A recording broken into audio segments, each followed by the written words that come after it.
Un mot de politique, un dimanche électoral à Belfort pour le premier tour de l'élection législative partielle qui devrait permettre à Jean-Pierre Chevènement de retrouver son siège si les électeurs en décident ainsi. Avez-vous les premières tendances et les premiers résultats, Thierry Clopeau?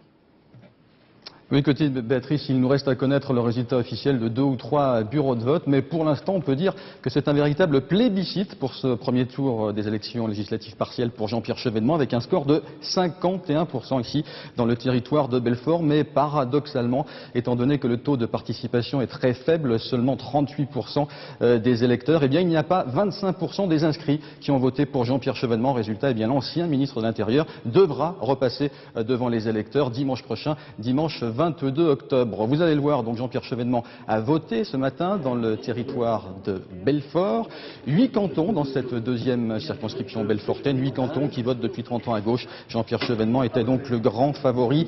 À noter donc pour ces résultats ce soir le net tassement de la droite républicaine qui est battue ici par les deux candidats d'extrême droite, le maigretiste et le lepéniste. À noter la forte chute, et c'est étonnant, dans un canton qui vote d'habitude, dans une circonscription qui vote d'habitude à gauche, la forte chute donc du Parti communiste à seulement 4%. Le Parti communiste qui est battu par Lutourière. On le voit, Béatrice, donc l'effet Corse, puisque Jean-Pierre Chevènement avait mené sa campagne sur la Corse, sur la morale en politique. Eh bien, l'effet Corse a joué ici sur l'électorat belfortain. Donc, prochain épisode pour le deuxième tour, ce sera donc dimanche prochain. Notez qu'il devrait y avoir normalement une triangulaire entre Jean-Pierre Chevènement, le candidat de la droite républicaine, et le candidat d'extrême droite, puisque le Parti communiste et les Verts, d'après nos toutes dernières informations, devraient normalement se désister. Merci Thierry Clopeau.